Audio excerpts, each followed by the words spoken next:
I took a pause because just want to make sure we're recording this time. What's going on? It's your boy, Eduardo Jackson, CEO, founder of Cinema Draft, and the owner of blackandbitcoin.com, where everybody is welcome. I stay black, loving Bitcoin. That's right. And today's guest, and I do apologize, we had to late in the cut the last couple weeks. This is why I had to take a pause at the beginning as we rolled, because we had a great guest on, recorded about an hour plus of great content, and it was lost. Technical difficulties, so I want to make sure that we definitely got our great guest this weekend. Let's welcome LA lawyer extraordinaire and the entrepreneur and multi-use cool-out event space in Inglewood, which I'm looking forward to checking out in a couple weekends during Black Panther holiday weekend over at Inglewood. Her place is called Sip and Sonder. It is Shanita Nicholas. Hey everyone, good to be here. Yes, welcome. So, one thing I like to do with my guests, I'm not sure if you've seen some of these other Black and Bitcoin podcasts, but my first question I always like to ask you is, when did you fall in love? When did you first fall in love with crypto? Or if you're not in love quite yet, because it has been kind of rocky, when did you first experience or hear about cryptocurrency?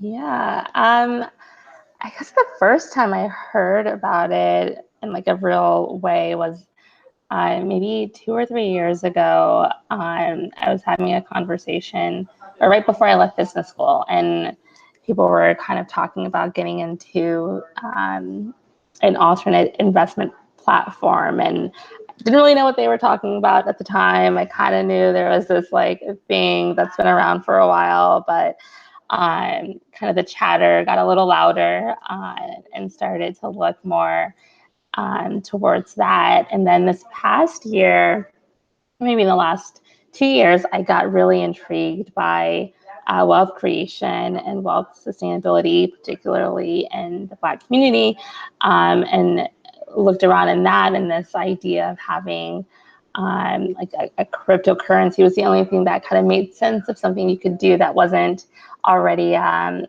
current currency in the system. And so I got really intrigued about that. That's when I reached out to you and we had Hey. our conversation, and started digging around. So it took a couple of years to ramp up until I really got into it. But then I kind of just shot off from there. Nice. So, do you deal at all with cryptocurrency, or the Bitcoin space at all with your current job? Because you're a lawyer, right? What kind of lawyer are you? Yeah, so I'm a startup and venture capitalist Hmm. attorney. So we are all up in the space with a lot of our startups coming to us in particular in the last 9 months, asking about doing ICOs. So I got really entrenched into how we could work with the clients who were looking at that, and getting into the regulated space, and seeing about what's happening with the SEC and the CFTC, doing research on that. So that's been my involvement for our clients, generally within the crypto world. Okay, nice. And so, do you have? I mean, I kind of know the answer to this, but do you already have any plans for getting into cryptocurrency on an organized level? And also, personally, how invested or involved are you with cryptocurrency? Yeah, Besides the $5 I gave you in I was gonna Coinvest. say that was my intro into Bitcoin Hey. from you. So thank you very much for that. Yeah, since then I started exploring more. The way that I explore cryptocurrency has been investing in it, even small amounts, just to see how the movements are, and have a little bit of skin in the game in that way. So I've been kind of across a few different platforms or altcoins. In addition to Bitcoin, I've been playing around with, just to see, see where things are moving towards, and what I might want to look further into. And then also kind of looking at some hyper local cryptocurrency options for the city of Inglewood, and how we might be able to utilize the system for that. Yeah, so how's that going actually? Because that's one thing that's really kind of captured the imagination of a lot of different communities, ethnicities, what have you, is trying to figure out Mhm. ways to keep dollars within the community and doing like hyperlocal type of currencies and what have you. Like, how's that project going? Yeah, it's been moving. It's interesting because I've spoken to a few VCs about it, and everyone pretty much says the same thing. It's like that's a really great idea. I hope that you do it. um, I don't think it's a space. Maybe people have here and there have thought about it. There's some cool examples out of Israel and East London that have done some things with it. But the biggest part right now that we're working on is coordinating with the Chamber of Commerce to have it be more of a Official thing. citywide, yeah, an official Nice. citywide platform. But starting with then Sip and Sonder, our coffee shop and collective space, of just seeing how we might be able to exchange that. So one thing I'm looking at and was kind of looking through the last couple of days is our loyalty program and infiltrating the hyper local currency into our loyalty rewards program, and that way it's kind of recycling Oh. that back into the company itself and people. It's kind of less of a gamble for other people to join in, and then as we grow it, there'll be a core group that already has interacted with this particular crypto. That's actually a really smart idea. Have you heard of or interacted with any of the founders of some of these other African American focused coins? Like I mean, there's several out there. I mean, there's the Mm-hmm. most probably the most marketed one I think is probably Guap. We've taken a look at that inside. Once again, the Black People in Cryptocurrency Facebook group. I'm just saying, it's lit. We've looked at that. We've studied that strongly, as well as there's several like Sable Ascent and just I mean there's like I think this one lady has one called Seek Ceek VR. She's sponsoring somebody in the Olympic Games, like a speed skater, paying him partially in crypto as well as fiat currency for sponsorships. Have you looked into partnering or seen anything that you like or maybe don't like about some other already established or building African American currencies, cryptocurrencies? Yeah, I kind of took a general look across the field on it, but I haven't reached out yet to anyone. I'm still thinking through what that might look like if it's not, um, a localized currency, more of a community currency across the Black community in particular. But that's not a bad idea. So I may. We're here to help. We're here to help. But I will say this though. Once again, cribbing to my favorite little Facebook group, they really need to make this a sticky too. Maybe I can find it. But there was actually a discussion where someone asked like, what are the black run or own cryptocurrencies? And let me see. Black owned crypto, and it actually, I mean, a lot of us, had a lot to contribute. There we go. Here's the post, Mhm. and it was pretty interesting because everyone, had opinion. A lot of people had run across some of these cryptocurrencies. I think a guy actually made a list. Where's his list? So Guap is like probably the most famous or infamous Mhm. one per se. She market is really hard. But once you look at the white paper, all that guaps is not gold. And me personally, I've yet to come across one that really has a compelling use case outside of just like let's do it because we're black. And you really kind of have to have like a real strong either use case or initiative behind it that makes sense. Like if not to pick on Guap per se, but if Guap had actually had something on their white paper where they were like, all right, we're giving X amount to the NAACP or the Urban League or United Negro College Fund or whatever, that to me would kind of make sense. But the white paper is a little bit lacking in that type of area. And I just really kind of encourage people who are looking at making, say, an African American themed or African American business targeted cryptocurrency, make sure there's a real utility for it, and also that it's not a centralized token. This one it seems to be highly centralized as well. Make sure that it's all accessible to everybody.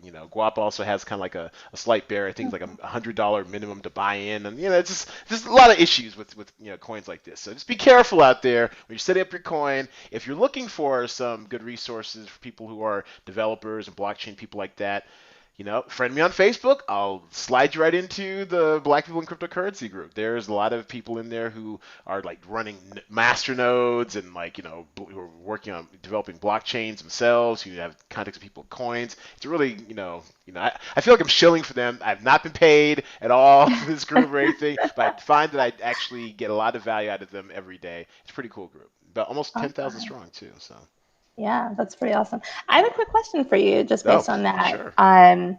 What are your thoughts on it being, specifically Black-owned crypto versus, geographic and local crypto for the marketplace that it's in? Well, I mean, obviously there are tons of cryptocurrencies out there. I think you can have both. I think there's nothing wrong with having a coin that is aimed at strengthening and creating and recycling black dollars per se. But it just has to. But in order for it to really catch on, it needs to either it needs to stand out and or be really professional and have a lot of networks in place. Because I'm not sure, I can't remember if we talked about this when you interviewed me, but I believe at the time or right before I was actually curious about creating an African American themed cryptocurrency, and I Mm-hmm. knew that you had to have several things in place. You need to have you have some really good marketing, it's like a partner in the press, a partner in socially, like a mega church, something like that, and also a partner in on the business end, as well as traditional ICO and coin marketing efforts. Because if you really want to catch fire, you need to have those stakeholders in place so that everyone feels invested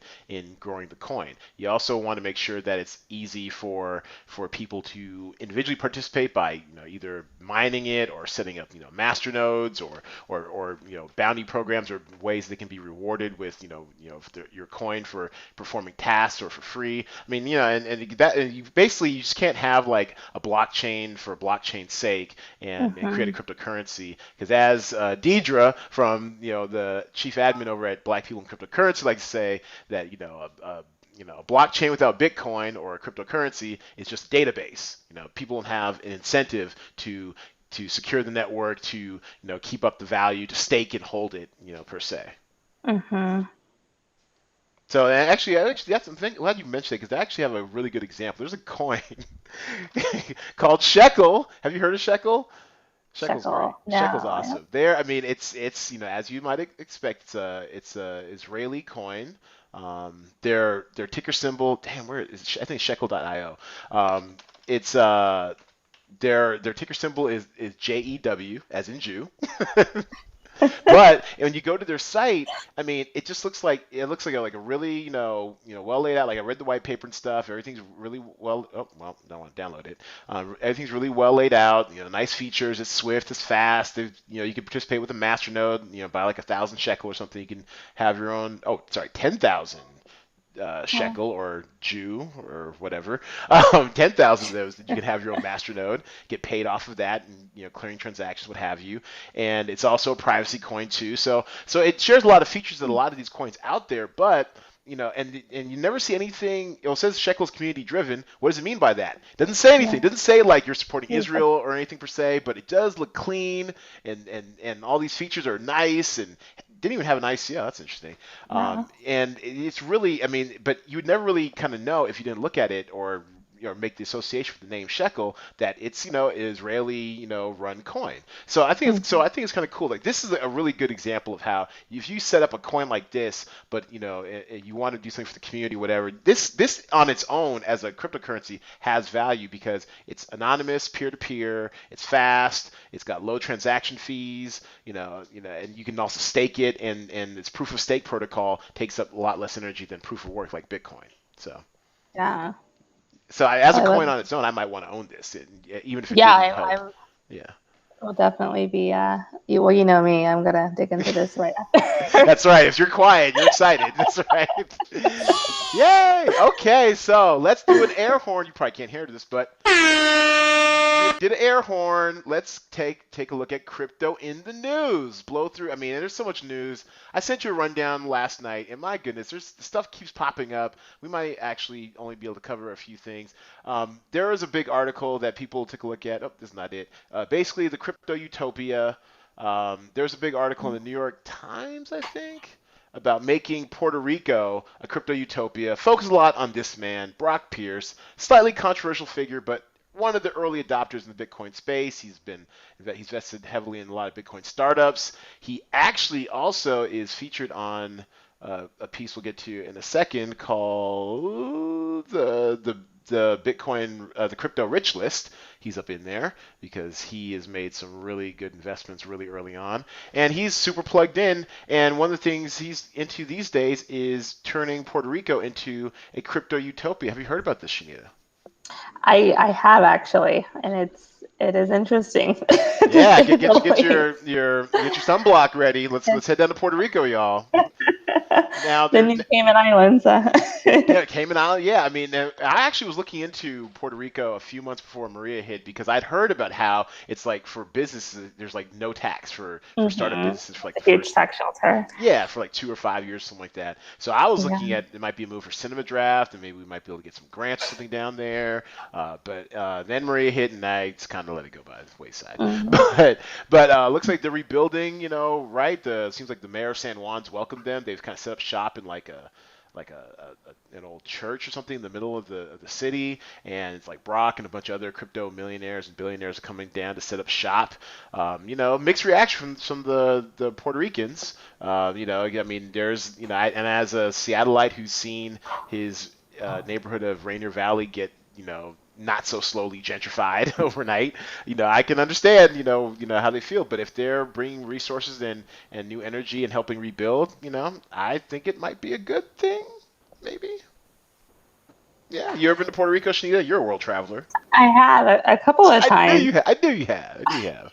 What do you think of I Puerto Rico as like a possible new crypto destination? New crypto destination. I think it generally is an interesting idea. I think what is different than the Cayman Islands here is there's almost a Christopher Columbus type of feel of completely renaming a group of people who live in a place that's already been lived in. Oh, you Uh, mean like colonization aspect? I like the way you cleaned it yeah, up. No, they're trying to colonize. No, okay, that's part of the harsh feelings. I hear you. I feel you. it's just a little odd the way that I think, and I think it's really the particular group of individuals who are there. I think their thought process beyond crypto are just A little narrow. a little just different than I'm used to, I suppose, in creating. Yeah, but no, I think generally the idea of locating into places that are tax havens is not a wholly new concept, and the amount of money and infrastructure that could be placed into Puerto Rico, this could really be a really positive thing, and I think that's why you have people like the heads of the government there really on board to look at developing that. I know there's a conference coming up in March in Puerto Rico focused around it, and the Hmm. government is really kind of delved into that as well. So I think it could be a positive. I think there are aspects of it just in the ways that the media may run off or that I don't necessarily go on board with. But I think generally with there are some goods that could come out of this. And let that be a lesson to people. I mean, you can be really excited about an idea. You can find like a place that's new to you, but there are always natives and indigenous people who have thoughts and feelings about their land and their culture. And so it's just a helpful reminder that when you go off, rediscovering shit, to be respectful of the culture in which you are newly inhabiting. I bet that is something you probably watched maybe with some interest, maybe even at work. The SEC and Mm-hmm. the CFTC, the Commodities Futures Trading Commission. I never really quite knew exactly what the words were, but I knew what it did. They actually had a hearing on the Hill with the Senate Banking Commission hearing on cryptocurrency. CoinDesk covered some of it. Some people live tweeted it. It was really kind of I'm not sure if bellwether is the right word, but it really did spark a lot of like attention in the crypto space because we were looking for some news, any good news during the bloodbath that has been these last few weeks. January was rough. February started off pretty badly as well. If you didn't have a bot like I do, you made no money this month, but even still, any kind of good news would kind of help turn these charts around, and it seemed to be mostly positive. Now, were you watching, Shanita? And if you were, what did you think? Yeah, I didn't watch. I followed up with it. I had mixed reviews. I think there's some positivity around it, but there's still the idea of moving towards the fact that they want to regulate the industry. I think that's the I think that's the biggest thing I came away with, which isn't really that new. I think there's I forget who said it, but one of the speakers mentioned I think his children or references kids and how there's this new wave of a generational gap. So there's some shift there at least. Someone had a dinner conversation with their teenage children that I think started to change their mind a bit. But I still think we're going to be going down the route of regulation for a lot of them. I think it maybe Clayton who really has stayed on that path. But I feel like Well, but people are as a warming up. lawyer, don't you encourage regulation so you know what the rules of the road are at least, or? I think regulation on this is really fantastic. That the thing that I'm not sure about is when you start to move between is it a security, is it not a security? There's Right. still that question. So that all of the regulation is already there. No one's going to be creating new laws. It's just where do you put that bucket? And I don't worry so much about what people in the future are going to do. I worry about what people who are doing things now and what the repercussions of that's going to be, because there will be some backlash if you do it wrong, and that's where the concern that I have comes into place. But I agree with you on this particular one. There is some positivity coming out where people have seemingly warmed up to it, to where maybe there won't be that backlash of you should have known what you couldn't have known because no one else knew. Well, well, the CFTC chair, J. Christopher Giancarlo, said actually used the word hodl in a in the Senate record. So that got all of us early Bitcoin nerds excited. But what is a sign of that slightly positive, I think, is that even though they kind of, it sounds like they want to spur innovation, but it seems like most of these senators are clueless about cryptocurrency in general, and that it's going to be a learning curve with them. They may come down more on the side of austerity than caution, while they aim to figure out ways to quote unquote protect people. But it seemed like their biggest concerns were cracking down on unregistered ICOs, which I kind of have an issue with because there are so many ICOs that as an American I'm not even allowed to participate in. It really pisses me off because there's some really good shit going on around the world. And then also it seems like they want to educate and protect seniors and Main Street investors, people who just kind of hear maybe once or twice a day off on CNBC or something about Bitcoin or crypto, and then don't really know what they're doing when they invest. So I get their hearts might be in the right place if the senators have hearts these days, but let's just make sure, hopefully, that they don't try to kill a really, really vibrant, sector of industry, too early. Like a light, hoping for a light touch like they did with the internet. Otherwise, I am this close, Shanita, to moving to Vancouver. Bump all that noise. It's 2 hours from home. Damn it, Seattle. The weather's similar. I mean, it's Free beautiful healthcare. there. Yeah, I might Yeah. go with you. So, I mean, yeah, you've been everywhere. You know the game. There's a big world out there. Damn it. U.S. You ain't deep the only throat. one. All right, let me stop before the CIA really, I really was like, taps my I'm, phone. What else? Coinbase about to integrate SegWit. We won't spend too much time on this. That's very necessary. It's batching transactions and also laying the groundwork for the Lightning Network. I don't have a Lightning my soundboard. Shut up! I'll just do a shut up. No, for real. They're going to do the SegWit, which would reduce all these tiny little transactions they crap out into the mempool. So it should reduce everyone's fees, make them lower, and once they do get the Lightning Network, installed as well, that would mean really super fast transactions with super low fees. Bring it on. Do you think Coinbase saw Robinhood in its rearview mirror, Shanita? Have you heard about the Robinhood thing? I have not. No. Robinhood came out a couple weeks ago, or maybe it was just last week. It feels like it's forever because I haven't spoken to you guys in 2 weeks. It feels like it's been forever.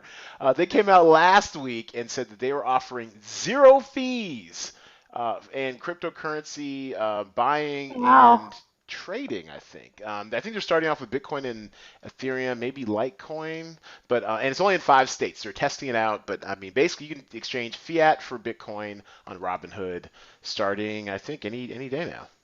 Oh wow, that's huge. I didn't. Yeah, Square also Yeah. Square Cash, the Cash app, as Yeah. they say in the pod. They also have enabled Bitcoin buying on their platform for everyone but me. Still waiting, Square. My ticket is still in your queue. What's up? I'm in. I'm not. There's only they on the converse. They only have about 5 states where you can't buy Bitcoin from Square. But I am not in one of them. Hook a brother up. Love to run through your app on camera. Let's make it happen. Oh, and then of course, what caught my fancy today, the Bitcoin the Forbes crypto rich list. Slightly controversial because it's kind of hard pegging down these guys' wealth, as is getting anyone's true wealth. And anyways, I mean, no one really knows how many like gold bars Bill Gates got stashed underneath that Medina mansion out there in suburban Seattle. But they did a decent job. They went with publicly available information to try to figure out how rich some of the top players are. And the number one person was Chris Larsen, co-founder of Ripple. Does that surprise you at all, Shanita? Not really. I mean, Ripple's been rippling through this particular world for a while now, so it's I know I'm on board with Ripple. I think we talked about that before. Oh no! Trigger warning! Trigger warning! Oh yeah, so Ripple. So the co-founder of Ripple is the number one guy.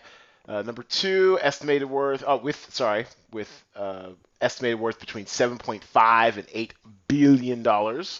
Let's see who else. The next one is Joseph Lubin. Oh, co-founder of Ethereum. Oh, that's tight. Ethereum's doing pretty well. And let's see. And then we'll just do the top five. Changpeng Zhao. A lot of people call him CZ. Oh wow. He owns Binance. Pretty baller. Are you on Binance, Shanita? I am on Binance. Oh, there you go. So you know how powerful they are. I think they're like number three, exchange in volume in the world, maybe. Great Yeah. for botting. hmm Yeah, it's been really, I actually have been exploring it a bit more the last 3 months. I actually really like it. Oh, okay, yeah, nice. Yeah, they got candles and all that good stuff. Cameron and Tyler Winklevoss, the hmm Winklevi. They're the ones who took like what was it, an $11 million bet into crypto in 2014 and just watched it grow. Have you seen The Social Network? Is that you remember the Winklevoss twins from that whole story? Oh yeah, they were pretty infamous for a while. I mean, before they're now infamy in Bitcoin. So you're saying they're still infamous? Okay, fair enough. And then rounding out the top five, some cat named Matthew Mellon. If the name sounds familiar, it's probably because he's a rich kid, heir to one of America's great banking fortunes. Mellon began dabbling in cryptocurrencies years ago, despite the warnings of his friends and family. Them haters? Of course they're warning you against it. What is this digital money? We don't get it. We like owning our universities and our banks and our stuff. And I guess he was an early investor in Ripple. So you know what? Apple didn't fall too far from the tree, right? Oh, did I lose you? Okay, or I'm not, it's not that interesting. Okay, that's fine. Can you hear me? Yes, now I No, can. sorry. Can you hear me? Yes, I can. That's all right. You're good. Okay. You're good. I'm doing the show up by myself in my head anyways. I'm an only child. Okay, so let's get to one. And actually, I wonder if I can. Well, it doesn't matter. The irony is that when you see this on actual YouTube, my actual picture is frozen in a kind of interesting position. So, but hopefully we can get all this audio and have a good podcast. But now it is time for one of my favorite segments, one of the people's favorite. And let me get the soundtrack to go with it. There we go. You probably can't hear it, but it is a nice, pleasant little tune for what I like to call the Trevon James Honorary Coin Count, where I count my coins and you count your coins. We all get rich together. Let's compare and contrast with the prices. Well, I guess we could say 2 weeks ago, but you know what? I'm not going to do all that much work. I just want to take a look at the 7-day and see where we're at with some of the coins I'm holding in my coin portfolio. In honor of course, the YouTube sensation, Trevon James. Bitcoin, it's been a rough week. As a matter of fact, look at this. It's been a rough week. All of these, this is the top 100. the top 100, everything but DigiDAO, which actually I own. I own some of during my little botting. I'm not sure if you've seen the last couple of podcasts, but I have been experimenting with Profit Trailer. It is a quite nifty little. It's a quite nifty little software trading bot that definitely buys a bunch of stuff I never would have seen or heard of. So tops. Actually, you can't see anything, can you? I'm sorry. Let me share my screen. You poor girl, you've been in the No. dark. Let me share my screen. Say something. I'm trying to Google really quickly. Like, okay, I can't keep up. There we go. All right, let me share my screen. Oh, here we go. So yeah, so basically, so stuff like DigiDAO that I never would have heard of or thought of, it trades really quickly just to get us a profit. So I really do appreciate that. So what else? So Bitcoin, of course, we are hodling. That is our base pair in our profit trailer trading bot. Ethereum down 29%, Bitcoin down 21%, Ethereum down 29%, Ripple down 34% to the delight of several. Who else? Let's see. Bitcoin Cash. No, we don't deal with Btrash. Btrash. Litecoin down 11%. Good resiliency. Litecoin. And looks like it's had a decent day. Actually, most of these over the last 24 hours have had a pretty good day. Stop me if I come across a coin you have any thoughts or affection for. Stellar, we also have in our portfolio. Negative 32%. I think we went in there about 16 or 19 cents. We're still okay, but not looking good for Stellar. Dash down 20%. Monero down 19%. Bad week. Who else were we hodling? Oh, we're also hodling BAT. That is the basic attention token. That is actually once again our lovely Brave browser, which we're using right now, where they actually give you BAT tokens to give out to your favorite websites. So you can actually give money to your favorite websites. 37 cents looks like it's been down. Oh wow, yeah, it's down about 25% itself. What else in our portfolio? What are you holding, by the way? Do you have a coin strategy? What's in your coin portfolio? Yeah, I haven't done too many of the newer ones as of late. I'm still in the Ripple, Stellar, Neo, Litecoin, Bitcoin. Nice. Yeah, I am actually very excited about Neo. It's kind of one of my favorite platforms / crypto on alt investments to follow. There's just so much vibrancy. Okay. Save the energy. We'll get to Neo in a second.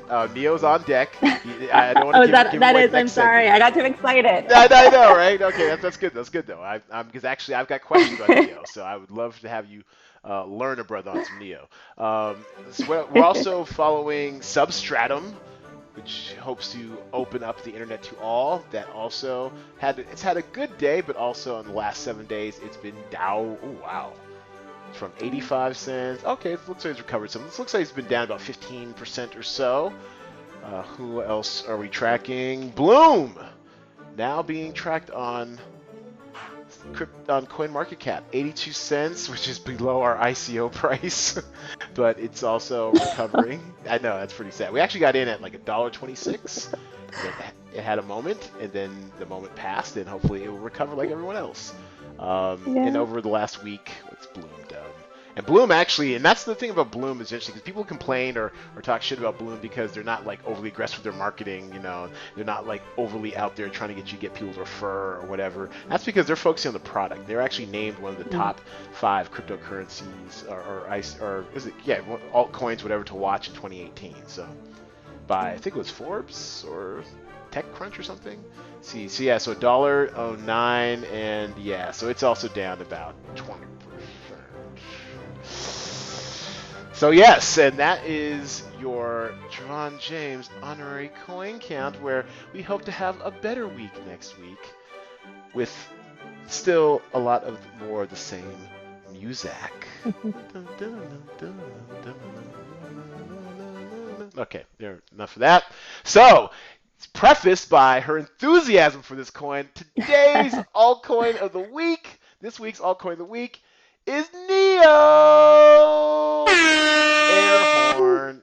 That's right. So, actually, you know what? I'm gonna see the floor to you. Since you know so much about Neo, tell us a little bit about what you love about Neo and why it's a coin that gets you so excited. Yeah, I mean the idea that there hasn't really been a coin that's mirrored as close to Ethereum and its platform as Neo does.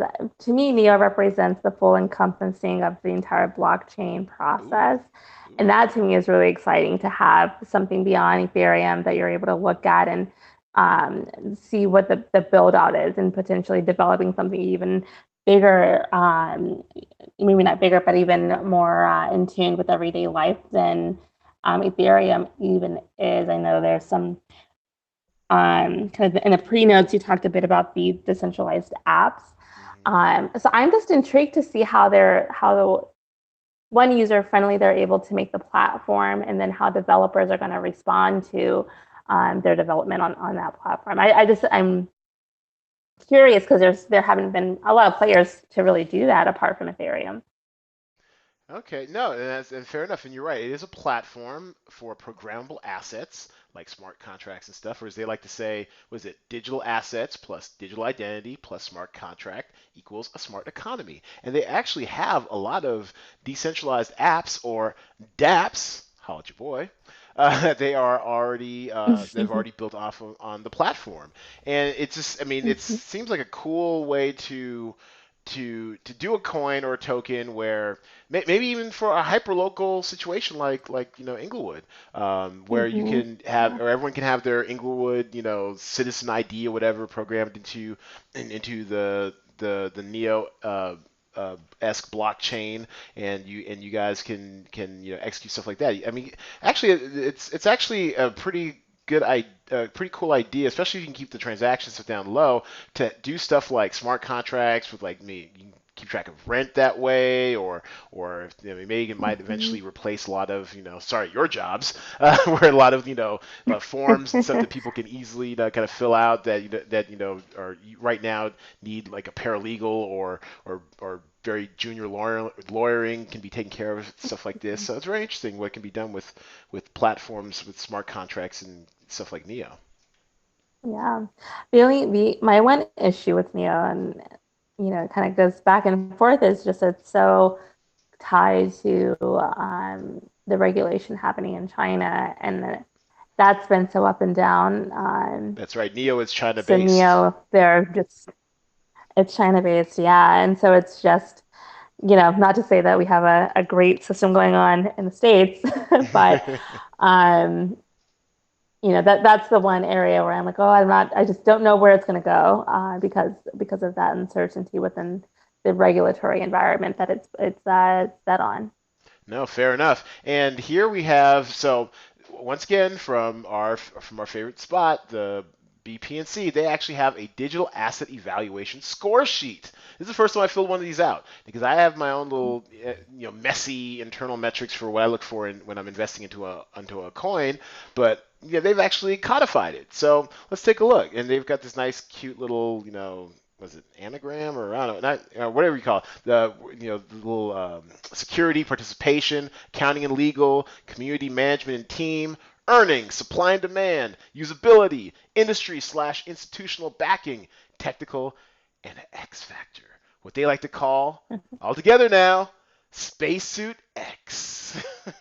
So get your Yeah. moon boots ready. Does Neo qualify? Well, I went down. So kind of interesting question. When they asked for a website, kind of went like, okay, so what do you mean by a website? They have one. Does it look professional? I guess is what they mean. Well, yes, Neo looks professional. Actually, you know what? Here's what I'm gonna do. I'm gonna actually slide this over and cover your face for a minute so we can go back and forth with. There we go. I'm sure you won't mind, even though you're already on incognito mode, anyways.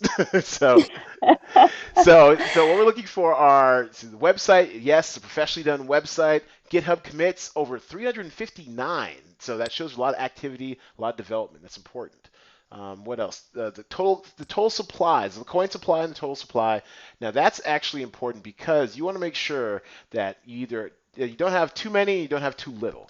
And some of the reason why, if you have too many coins, then you get into a Ripple-like situation with it's like 100 billion, coins, something like that, where it takes a lot of action or movement to actually move the price, which isn't what you want when you're investing in the coin. And then also you don't. And then also if you have like a smaller cap, it's not too bad, but you want to make sure there's still enough supply so that you can mine it effectively. There's still incentives for other people to come along and mine it or stake it. Um, so the coin supply actually is pretty perfect. 65 million coins in circulation, 100 million supply. The price is kind of up there. So let me ask you this, Shanita. What was the price of Neo when you entered the market? Oh, I know it was under 100 Oh, at nice. the time. I was fairly recent. I'm going on Binance now to There you go. see if I can pull it up the history there. Um, $7.4 billion market cap, I might add. So it's not a small player. It is currently number 7 in the coin market cap rankings.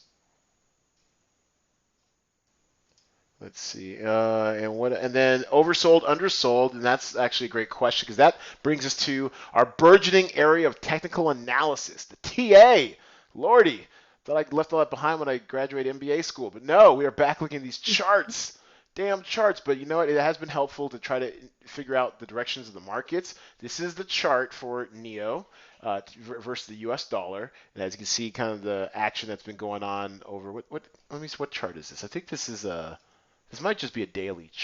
No, this looks like it may be like an all like a longer chart, maybe 14-day chart. Anyways, oh that's right. Yeah, I actually can see what it is. Here's the 21st, so it looks like a 3-month chart, and so this is roughly about today. And so they asked if it's oversold or undersold. Well, this is the RSI, the Relative Strength Index, and I think they figured that out by it's. I think it goes by volume. It's a metric that indicates volume, and the amount of volume from one day to the next. It kind of gives you the strength, the relative strength of a coin or a property. And so you want to have yours in between here and there. If it's over here, it's overbought. And if it's over here, it's oversold. And it's neither. It's right in the middle. So NA for that. So yeah, so did you find on your Binance what you got your Neo for? I am having to go through a second layer of security to Oh, don't worry about find. it. Don't worry about it. If you do find out, let us know. We're already kind of liking what we see Uh, with Neo so far. When it comes to security, out of a scale of 1 to 10, 10 being the best, we give it a 9. They have a fairly, they have, it seems they have like more than one security person on their team. They've got a really robust team once you figure out where they're at. You have to go all the way down here, click Neo contributors. And then you have a lot of Asian people. Nice. So, several women too, which is even better because there is a dearth of women in crypto. Also, participation is a 10. Half these cats are community liaisons or operations managers. So they're really about building out their community. Earnings, 10 because they have, and I did the math and scribbled it on my little sheet. They have earned over six, or if since the beginning of Neo, which is about 18 months ago, which at least which is how long it's been tracked on CoinMarketCap, you would have earned 63,250% in a year and a half. So it's not bad. From 18 cents, see if I not can bring that bad. chart from 18 cents. See, is the all time all the way up to oh now 117, so even higher since I last did the Mhm. math. Supply and demand's a 10, great supply. Usability, I put as an 8 because I still had questions going into this before you got excited about it. Industry and institutional backing seems to be lacking, but you know what? It might just be because it's Chinese and we don't know exactly what's going on Mhm. behind the Great Firewall. Yeah, very much. And their white paper is robust and solid. Give that a 10. And the X Factor, I gave an 8. Although having talked to Shanita, I'd probably give it a 9. Either way, the total score is 83. I like them apples. Okay, so Pretty that good. is yeah, that's not bad. It's not bad. That's our first look at a digital asset evaluation. I kind of liked it. So I'll check with admins over at BP&C to see if I can stick a link in below to see if you guys can take advantage of it. That's a really cool little assessment chart. What do you think? I like that. I haven't seen that Yeah. before. I'm learning a lot of new tricks here. Oh, good. Yay. We should talk more often. Okay, let's go to the ICO. Did you know? somewhere I got put on the wrong list, and I get all these damn pitches for altcoins and ICOs and what have you. And it's just been a mess. But I actually have ICO I'm pretty excited about, mostly because, once again, hat tip to BPNC, Black People in Cryptocurrency Facebook group, because they tipped me to Oh Hey Maddie's spreadsheet. This is baller. This dude does all the work so you don't have to. This is his top 5 ICOs he's keeping an eye on. He has project reviews that you can do deep dives into, and all these are really, and a lot of these are really interesting. And actually, oh, it looks like the one I was most interested in kind of dropped. We'll take a look at that in a second. And he goes through all these different little metrics, his own little rubric of sorts, how interested he is, what the current stage is. He's got notes, he's got reviews, the impact on the space, and then what's even better is that off of his grading, you can actually see how he's done. I think it's not is historical. Let me see. Is historical data as a price? No, I think it's past project review. There we go. Of the ones that have got 90% or more in his rating system, which I assume is a little bit more thorough than our digital asset evaluation, he has made a staggering, on average, 59 or 590% ROI on in 30 days. Well, actually, on average, more like 518% ROI in 30 days off his ICO investments, and then his 80 to 90% inexplicably, those are actually higher on average, 1,448% 30-day average ROI. So this dude's killing it. Basically, anything over a 70, you're good. You're pretty much good. So I will have this link in below when we post this to YouTube and also the website, because this is a really interesting tool and really opens my eyes to some ICOs that I have not really been following or heard about. So let's take a look at our ICO of the week, which is Coinvest. Coinvest. Have you heard of this one, Shanita? Not until you mentioned it, actually. Yeah, this is oh, can we get there? Okay. There we go. All right. So basically, this is also going to be another decentralized exchange. They are super oversubscribed with over 1,500 registrants. The next round of funding, because they've already gone through a couple, is February 16th. So I'm actually trying to. I think I might. So I'm actually heading out your way to LA for a Black Panther holiday weekend, and I think before I leave, I will be lined up for the second the clock strikes midnight. I might actually be GMT, so I might actually be like technically Thursday night for us to just to buy into this sucker, because this seems pretty exciting. This actually it's going to be like an exchange, kind of like Binance, but not quite. Whereas a decentralized exchange is where you hold all your own coins, your own private keys. So whereas with Binance, you have to deposit your money onto an exchange and then trade it. In this one, you keep it in your wallet, usually an ERC20, an Ethereum-based token type wallet, like a MyEther wallet or something. And then when you're ready to exchange, you just trade directly from your wallet to their wallet. They just kind of provide the meeting place. Have you heard about decentralized exchanges before? Are you familiar with them? I I'm trying to think of the one that I had heard about, but generally Ether this would be a Delta, lot more efficient. Say that once more. Ether Delta, or Radar? Radar. Yeah, Radar doesn't have a lot of volume, and that's part of the issue with a lot of these decentralized exchanges. That not a ton of volume, but a lot of. But I see more and more some of these ICOs coming up with coins for decentralized exchanges, and I mean, and just from kind of the excitement behind this one and the way it's graded out, this one might have a chance. I like its chances. So looks like we have another 8 days to wait, Shanita. So I'm gonna get my ducks in a row. The anticipation. You know, the anticipate. Well, you guys can't see me now because my video crapped out, but yes, the anticipation. Can't wait. We shall definitely check it out. Co-invest. So let's ask everybody. Last week's poll, because we were off last week, and then the poll from the week before was a dead poll as well. It doesn't exist, so we'll have a new poll for you all. Should you or are you interested in investing in co-invest? So I will plant it right here, right as we post this late tonight.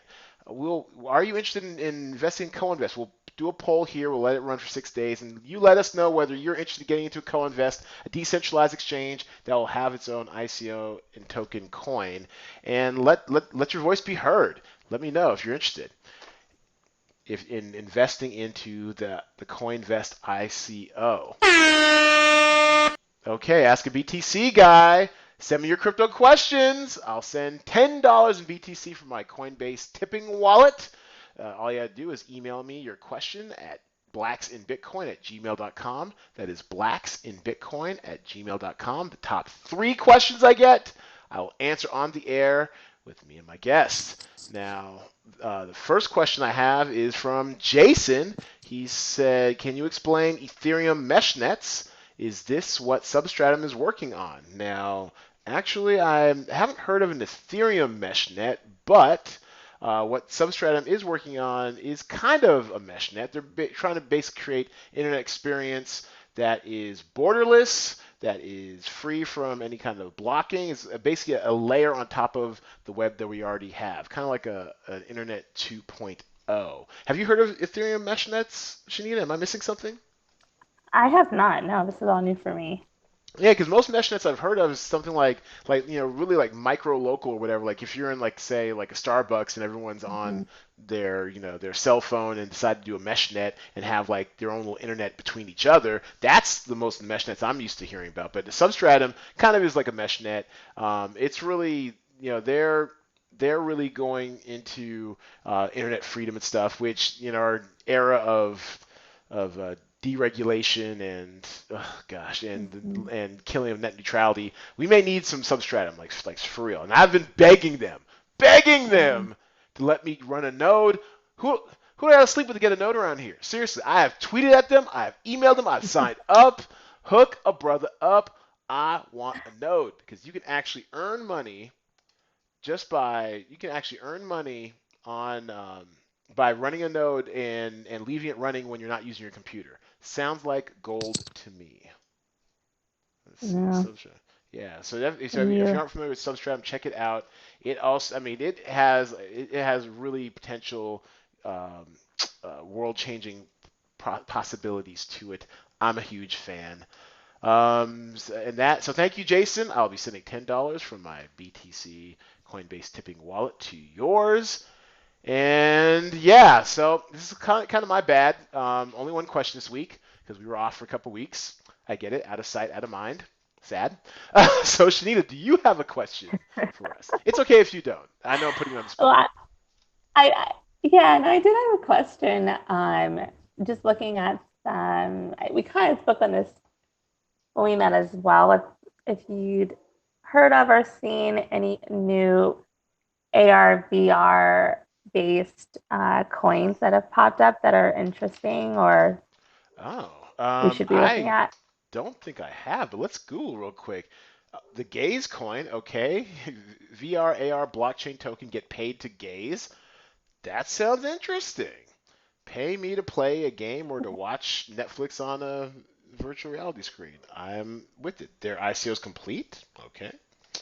Um, looks like they sold 29.5 million tokens and made 8,010 ETH. Oh goodness. Actually, let me get the calculator on that one. So ETH is trading about what 800 right now. Let's say 800 be conservative. 8,010. So they raised 6.4 million dollars. Wow, that's pretty impressive. Well, that's pretty good. Yeah, I mean, I might need to look into this. So I wonder when they finished it. Let me see if it's on CoinMarketCap because it sounds like they're done. So they probably are already out on exchanges and stuff. Maybe this sounds like something that should be on your radar, Shanita. Yeah. Jamie, this should be. Oh, I think we lost you for a second, so we'll just take a Oh, look and see. Oh, there you are. You're back. did you? Yeah, back at it. Okay. So nope, it's not listed on CoinMarketCap yet, so they're probably still rolling out after their crowd sale. But yeah, Gaze, thanks for piquing my curiosity. For that, you get $10 from my Woohoo! Coinbase tipping wallet. All right, might actually be worth some today. Wow. Oh wow, I could have got it for 35 cents too. Good for them. I like seeing innovative ICOs do well. Good for them. Mhm. All right, so we are my this week's For the Culture, rapidly becoming one of my favorite shows every week.